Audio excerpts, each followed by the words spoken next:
kaitaasan, siya'y papurihan, ngayon at magpakailanman.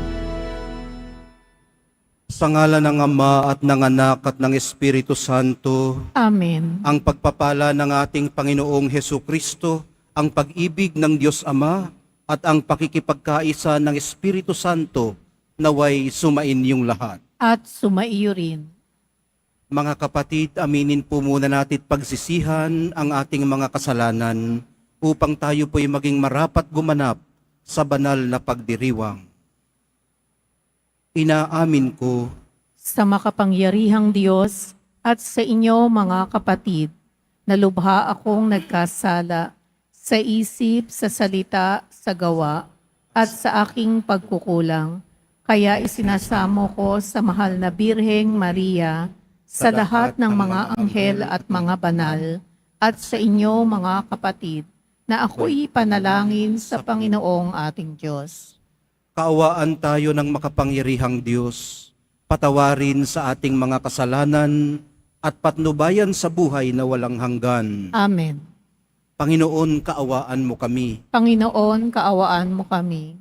Kristo, kaawaan mo kami. Kristo, kaawaan mo kami. Panginoon, kaawaan mo kami. Panginoon, kaawaan mo kami. Manalangin tayo. Ama naming makapangyarihan, ang iyong sambayanan naway tuwangan ng ulirang pamumuhay at pagdalangin ni Santo Domingo. Maging tagapagtaguyod nawa sa aming katapatan sa iyo, ang namuhay bilang tagapangaral ng maaasahang katotohanan mo sa pamamagitan ni Hesukristo kasama ng Espiritu Santo magpasawalang hanggan. Amen. Magsiupo ang lahat. Pagbasa mula sa aklat Jeremias. Sinasabi ng Panginoon, darating ang panahon na gagawa ako ng bagong pakikipagtipan sa Israel at sa Huda. Ito'y di gaya ng tipang ginawa ko sa kanilang mga ninuno nang ilabas ko sila sa Ehipto. Bagamat sumira sila sa kasunduan namin, matiyaga ako sa kanila. Ganito ang gagawin kong tipan sa aking kautusan. Itatanim ko sa kanilang kalooban ang aking kautusan. Isusulat ko sa kanilang mga puso. Ako'y magiging kanilang Diyos at sila ang magiging bayan ko. Hindi na nila kailangang turuan ang isa't isa. Hindi na nila upang makilala ang Panginoon. Lahat sila'y dakila't hamak na makakakilala sa akin, sapagkat patatawarin ko sila sa kanilang maling gawain at hindi ko na gugunitain pa ang kanilang kasalanan. Ang salita ng Diyos. Salamat sa Diyos. Diyos ko, sa aking likhain, tapat na puso't loobin. Diyos ko, sa aking likhain, tapat na puso't loobin. Isang pusong tapat sa aking likhain, bigyan mo, O Diyos, ng bagong damdamin. Sa iyong harapay, huwag akong alisin, ang Espiritu mo'y ang papaghariin. Diyos ko, sa aking likhain, tapat na puso't loobin. Ang galak na dulot na iyong pagliligtas, ibalik at ako ay gawin mong tapat. Kung magkagayon na, aking tuturoang sa'yo'y lumapit ang makasalanan. Diyos ko, sa aking likhain, tapat na puso't loobin. Hindi mo na nais ang mga paghandog, sa haing sinunog, di ka nalulugod. Ang handog ko, O Diyos, na karapat dapat ay ang pakumbabat pusong mapagtapat. Diyos ko, sa aki likhain, tapat na puso't loobin. Magsitayo na po ang lahat.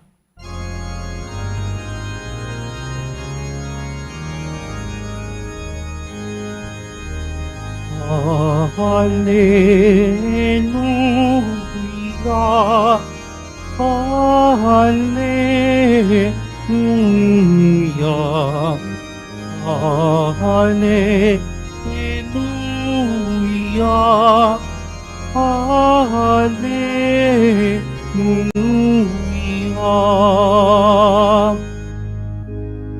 Ikaw, Pedro, ang saligan ng aking simbahang bahanal na daikang kamatayan.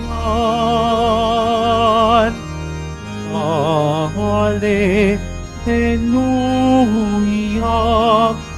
Hallelujah,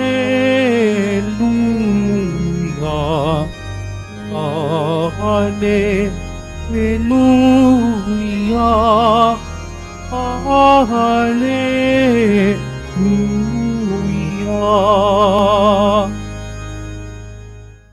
Sumainyo ang Panginoon. At sumaiyo rin. Ang mabuting balita ng Panginoon ayon kay San Mateo. Papuri sa iyo, Panginoon.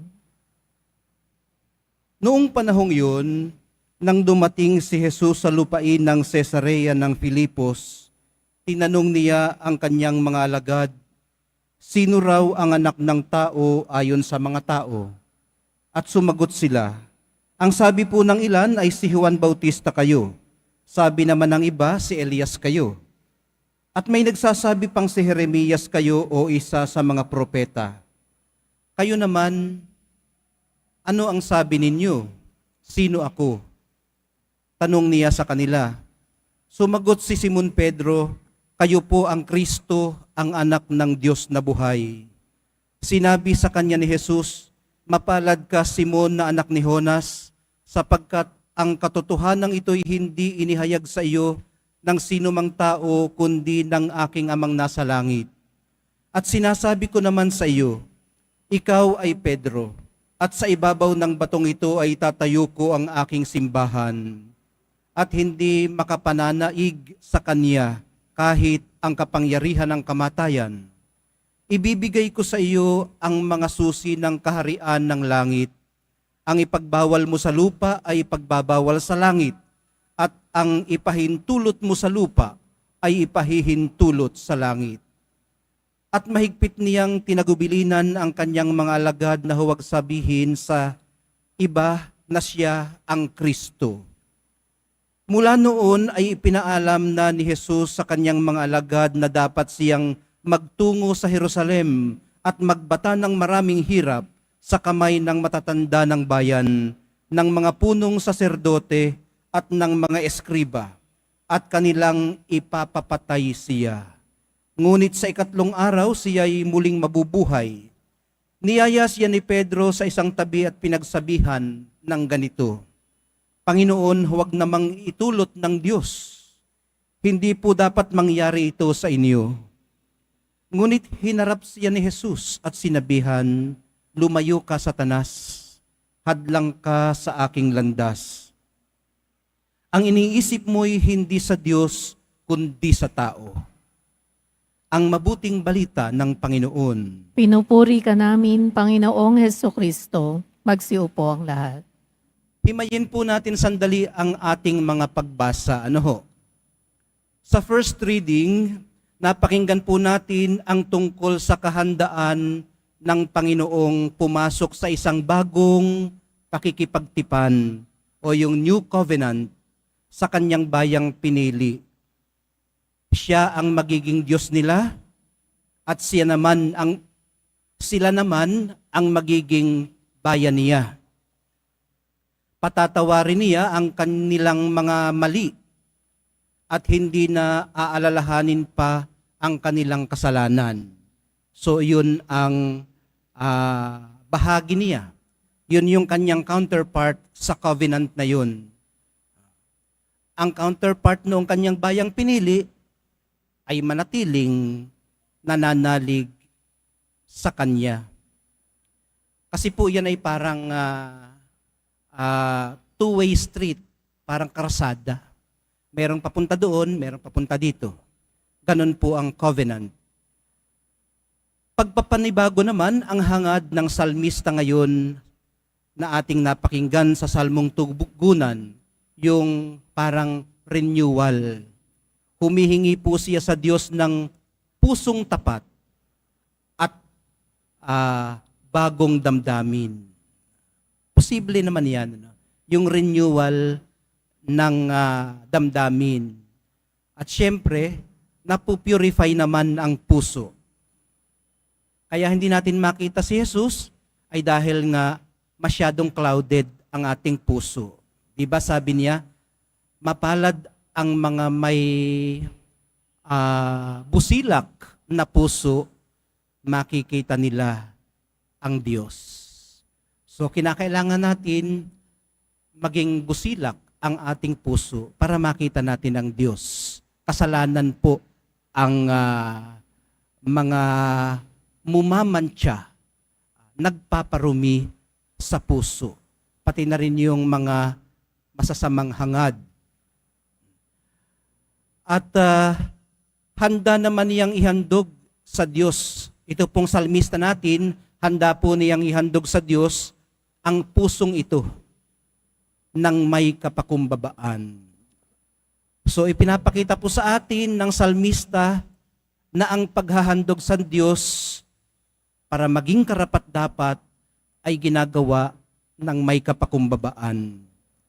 Hindi po parang nanunuhol o parang nakikipag-deal.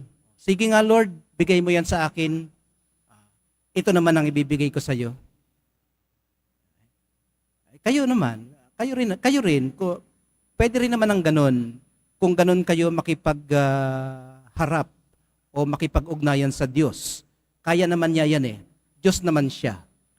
Pero ang sinasabi ko lamang ngayon ay ipinapakita po sa atin ng salmista ang pakikipagharap sa Diyos na may kapakumbabaan na nanggagaling sa pusong tapat. Okay. Sa latter part naman ng gospel o yung bandang huli ng gospel, gulat na gulat si Peter sa prediction ni Jesus of his own death. Sinasabi ni Jesus, mamamatay siya doon sa Jerusalem. Hindi lang siya mamamatay, ipapapatay siya. Ay bakit naman gulat na gulat si Pedro?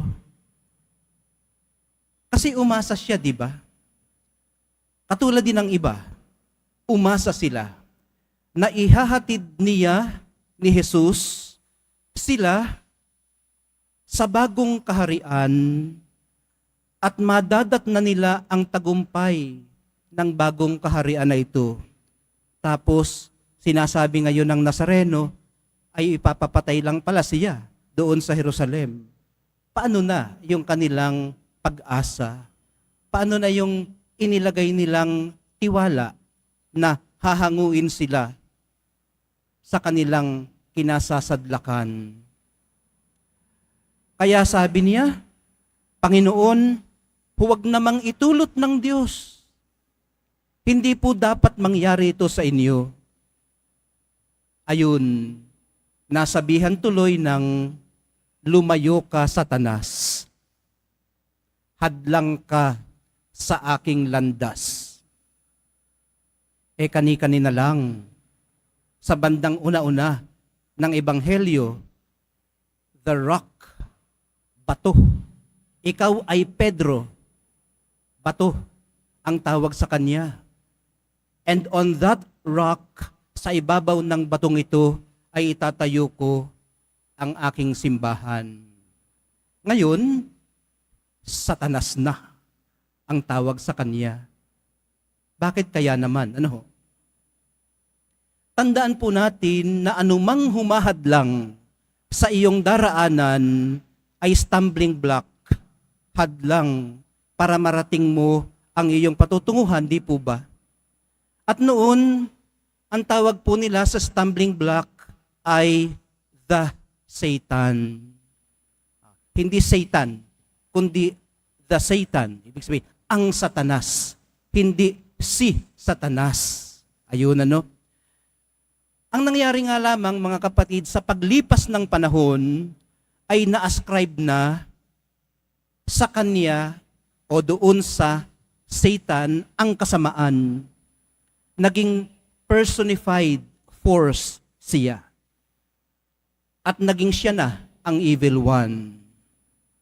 Anyway, hindi po nagustuhan ni Peter ang prediction na iyon ni Jesus.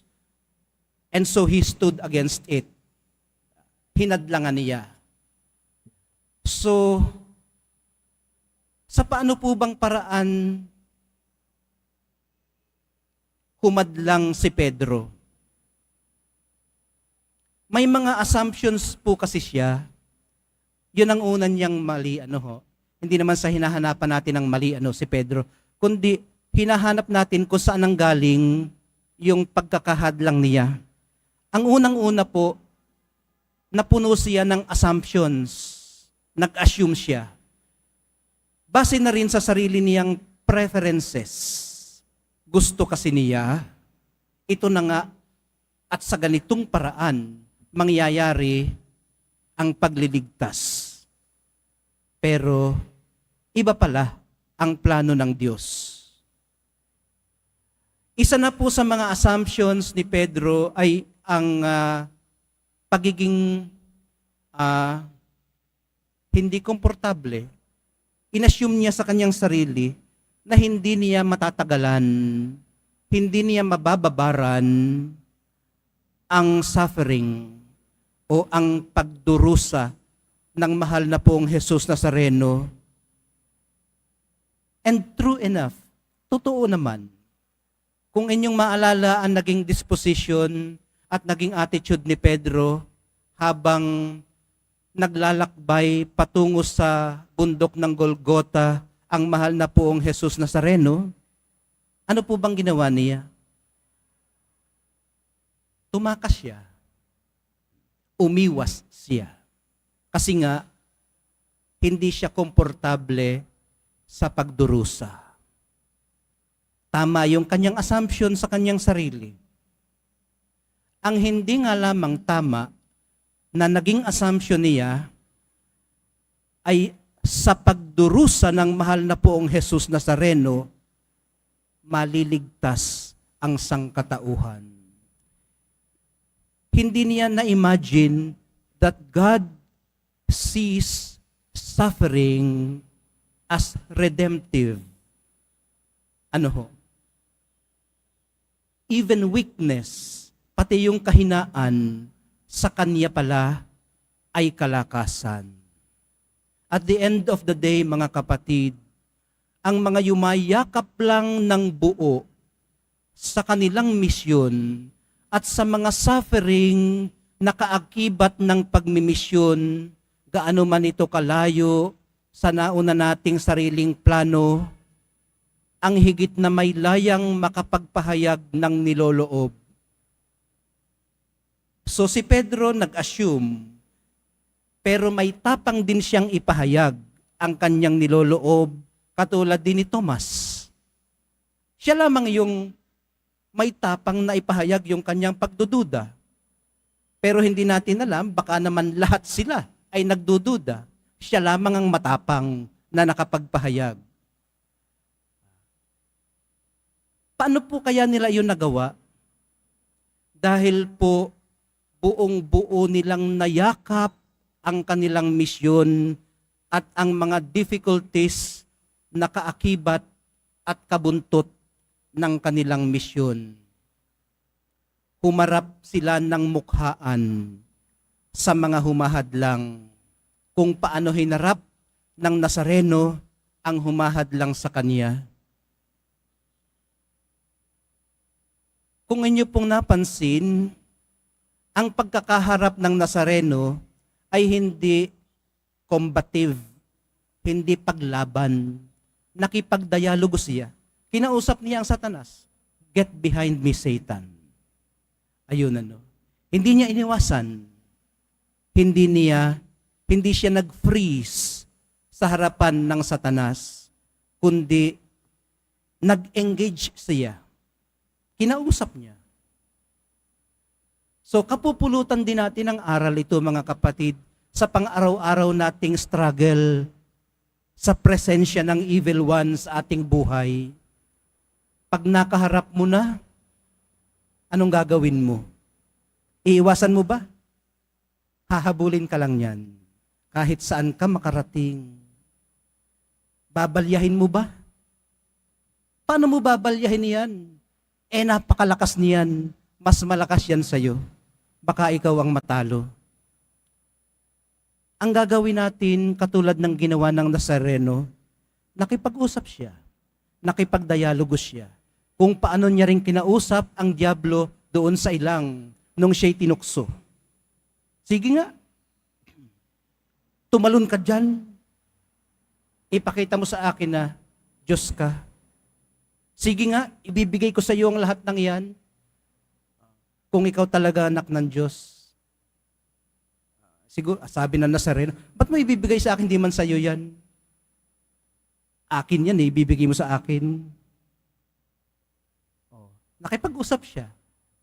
Nag-quote pa siya ng banal na kasulatan, huwag mong i-dare ang Diyos. Tapos doon sa crucifixion, sabi nung sundal, may nagsabi sa kanya, sige nga, bumaba ka dyan. Patunayan mong mali silang lahat na nagpapako sa iyo. Yun yung huli. Yun yung huling temptation sa kanya. Pero anong ginawa niya? Nakipag-usap siya sa Diyos, sa Ama. Patawarin mo sila, Lord. Hindi nila nalalaman ang kanilang ginagawa. Kinakailangan pong matupad kasi ang pangarap ng amang katubusan. May hinihingi po itong katuparan. Ganun pa man, ang anak ng tao'y mabubuhay na mag-uli naman sa ikatlong araw. Pero ang daang kanyang tinatahak ay ang daan ding kailangang tahakin ng mga sumusunod sa kanya. Doon tayo kakapit sa pag-asa ngayon na kung paanong nabuhay ang mahal na pong Jesus Nazareno sa ikatlong araw, tayo man ay pinakikibahaginan ng pagbabangong dangal sa kawalang hanggan na maaari na nating maranasan ang patikim ngayon pa lang, dito pa lang. Magpapasan at magpapasan pa rin naman tayo mga kapatid ng sarili-sarili nating krus. Ang tanong po ay kung ano ang pinapasa nating krus. Para sa iba siguro, ay kung sino ang pinapasa nilang krus. Sa mga panahong masyado na tayong naida-down ng mga pasan-pasan nating krus, o gusto na sana natin itong isauli, makahugot nawa tayo ng pag-asa at lakas sa kung ano ang ginawa ni Jesus sa kanyang krus. Niyakap po niya ito ng buong buo. Bagamat sa Getsemani, ay gusto na sana niya itong isauli, pero nang maging malinaw na sa kanya ang niloloob ng Ama, tinanggap po niya ng bukal sa kalooban ang sasapitin niya. Kaya ngayon pa lang, nagbabadya na siya sa kanyang mga alagad. Ganito ang mangyayari sa akin. Kaya niyo ba akong sabayan? Ganun ang sasapitin niya at sino man o anuman ay walang makahahadlang sa pagsasakatuparan ng pangarap ng amang katubusan. Mahal na pong Jesus Nazareno, gawin niyo po kaming tulay, hindi hadlang sa pagdaloy ng kaligtasan. Magsitayo po ang lahat.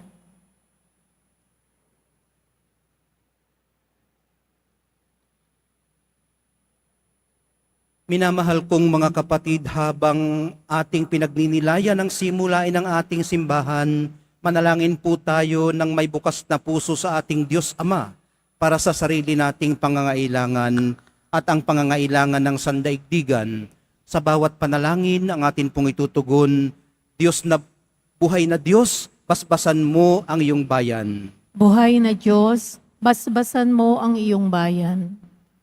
Ang mahal na Papa, ang tagapagmana ng tungkulin ni San Pedro, naway gamitin ng matalino at ayon sa kalooban ng Diyos ang kapangyarihan ng susing ipinagkaloob sa Kanya.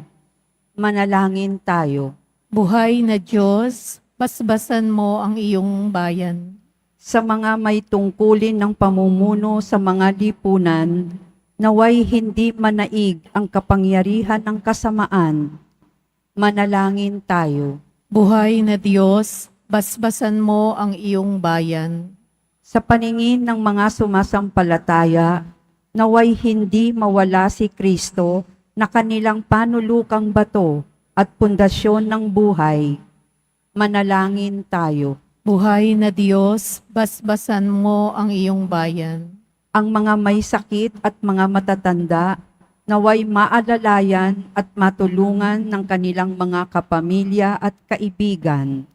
Manalangin tayo. Buhay na Diyos, basbasan mo ang iyong bayan.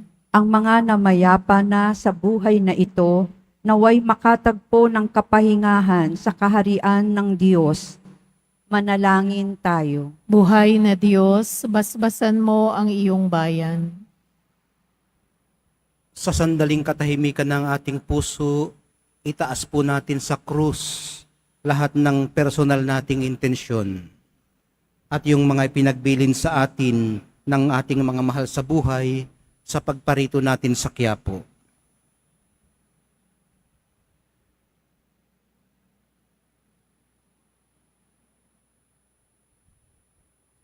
Manalangin tayo. Buhay na Diyos, basbasan mo ang iyong bayan. Amang pinagmumulan ng lahat ng karunungan, ipinagkatiwala ng iyong anak ang kanyang kapangyarihan sa simbahan. Habang iniaalay namin ang aming mga panalangin, tulungan mo kaming maging ganap ang iyong kalooban sa amin. Hinihiling po namin ito sa pamamagitan ni Kristong aming Panginoon. Amen. Magsiupo ang lahat.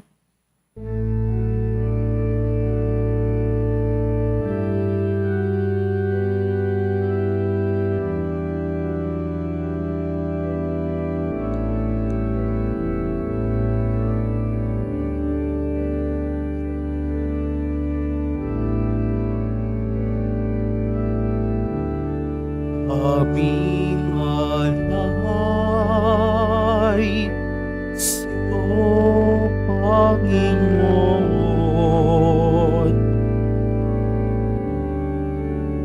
Ang pinapay at alak na iyong kaloob upang unitain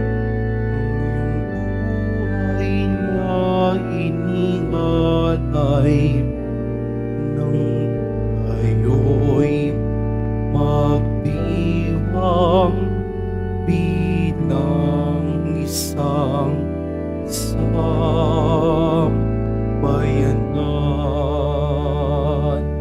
Magsitayo ang lahat.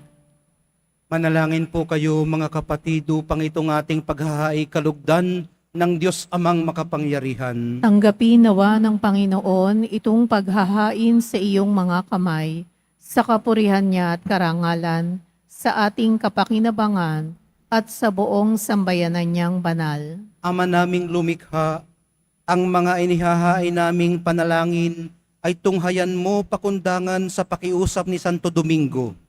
Sa katatagang dulot ng paghahaing ito, pagtibayin mo ang mga nagtatanggol sa pananampalataya, pakundangan sa pagtatangkilik ng kagandahang loob mo sa pamamagitan ni Hesukristo, kasama ng Espiritu Santo, magpasawalang hanggan. Amen. Sumainyo ang Panginoon. At sumaiyo rin. Itaas sa Diyos ang inyong puso at diwa. Itinaas na namin sa Panginoon. Pasalamatan natin ang Panginoong ating Diyos. Marapat na siya ay pasalamatan. Ama naming makapangyarihan, tunay ngang marapat na ikaw ay aming pasalamatan sa pamamagitan ni Hesukristo na aming Panginoon.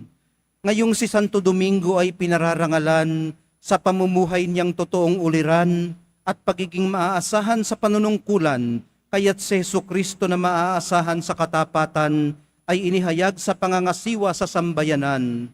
Ang malasakit ng mga ulirang tagapangasiwa noon ay nagpapatuloy magpahanggang sa ngayon sa mga panalangin kanilang iniuukol, kaisa ng sambayanan mong dito'y natitipon. Kaya kaisa ng mga anghel na nagsisiawit ng papuri sa iyo, nang walang humpay sa kalangitan, kami nagbubunyi sa iyong kadakilaan. Santo, Santo, Santo, Panginoong Diyos ng mga hukbo, napupuno ang langit at lupa ng kadakilaan mo, o sana sa kaitaasan. Pinagpala ang naparirito sa ngalan ng Panginoon, o sana sa kaitaasan. Magsiluhod ang lahat. Ama naming banal, ikaw ang bukal ng lahat ng kabanalan, kaya't sa pamamagitan ng iyong Espiritu, gawin mong banal ang mga kaloob na ito, upang para sa amin maging katawan at dugo ng aming Panginoong Hesukristo. Bago niya pinagtiis ang kusang loob na maging handog, hinawakan niya ang tinapay, pinasalamatan kaniya, pinaghati-hati niya iyon, iniabot sa kanyang mga alagad at sinabi, tanggapin ninyong lahat ito at kanin, ito ang aking katawan na ihahandog para sa inyo.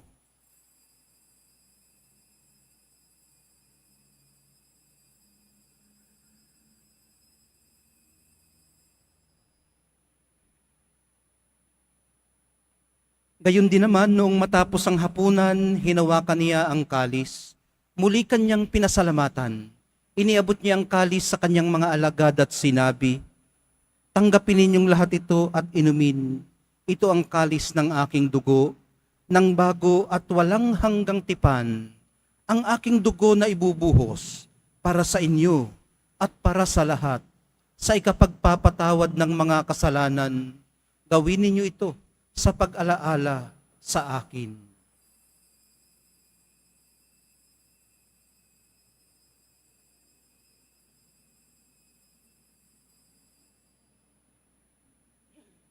Magsitayo ang lahat.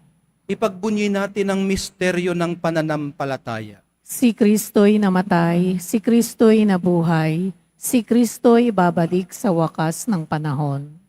Ama, ginagawa namin ngayon ng pag-alala sa pagkamatay at muling pagkabuhay ng iyong anak. Kaya't iniaalay namin sa iyong tinapay na nagbibigay buhay at ang kalis na nagkakaloob ng kaligtasan.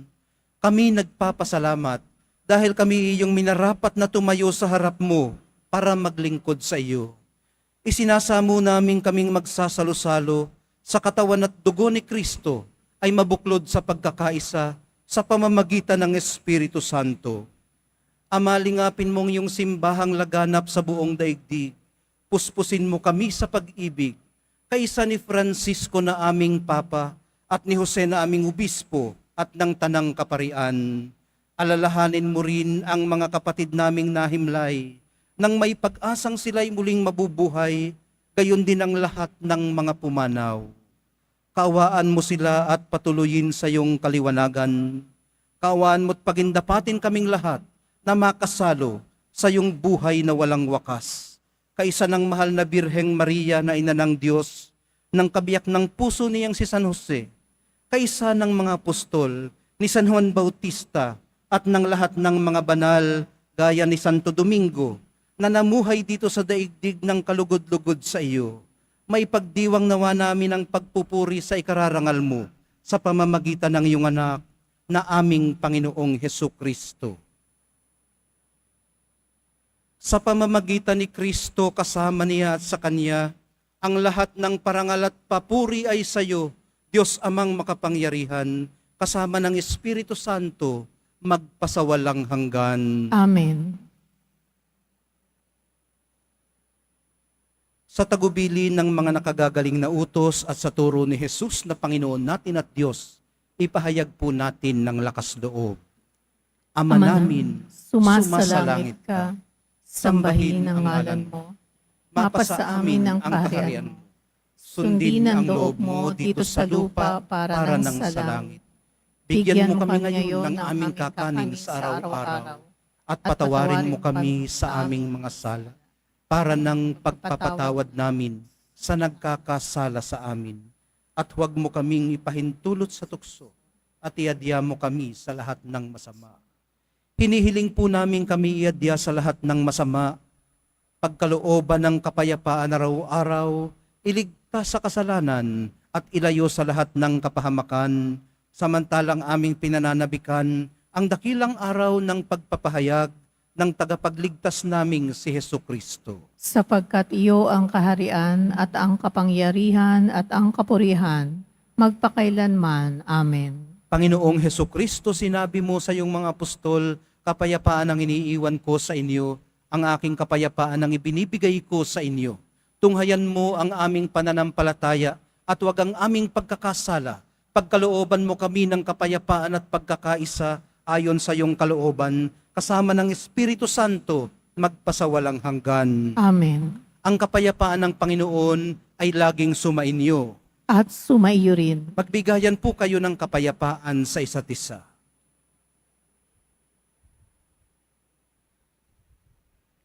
Kordero ng Diyos na nag-aalis ng mga kasalanan ng sanlibutan, maawa ka sa amin.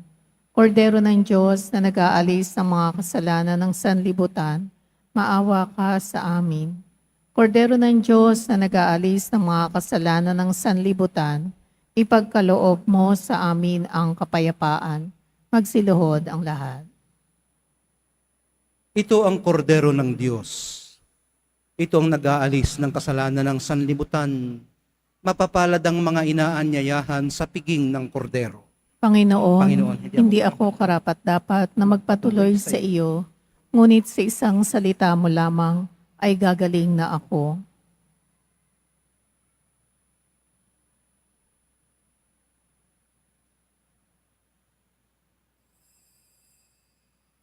Para sa lahat ng tatanggap ng banal na komunyon, sasagot po tayo ng Amen. Pagkasabi ng pari o ng lay minister ng katawan ni Kristo at isubo agad sa bibig bago umalis sa harapan ng pari o lay minister. Sumunod po tayo.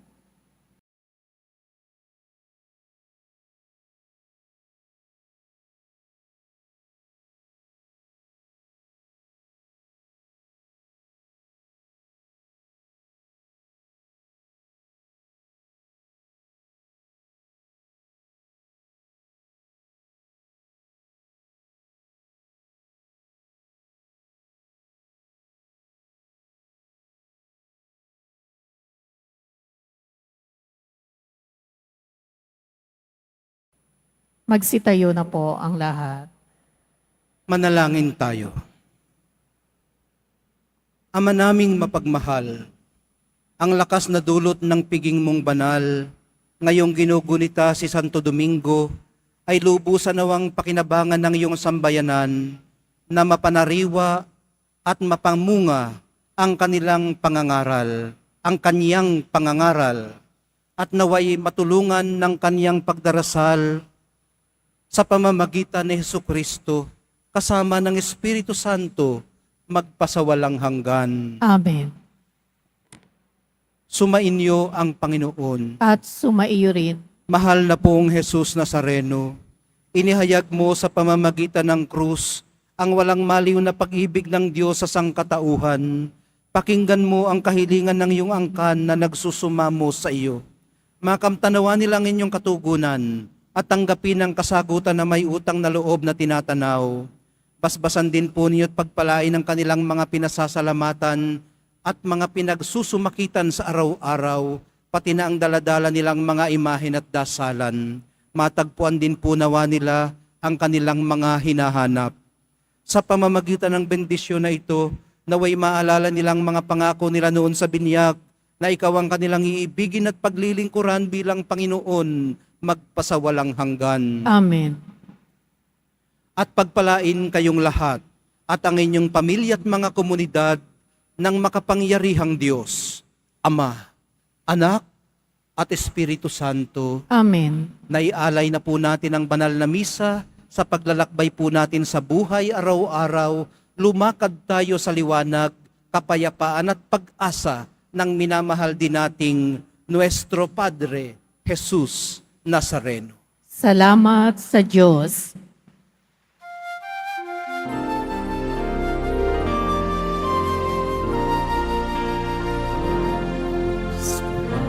Padre Jesus Nazareno, sinasamba ka namin. Ihinto ka namin, aral mo ang aming buhay at kaligtasan. Padre Nazareno, iligtas mo kami sa kasalanan. Ang krus mong namatayan ay sagisag ng aming kaligtasan. Nuestro Padre Jesus Nazareno, dinarangal namin. Nuestro Padre Jesus Nazareno, luwalhati namin. Nuestro Padre Jesus Nazareno, narangal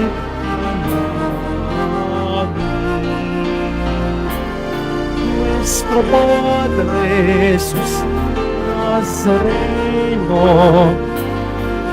luwalhati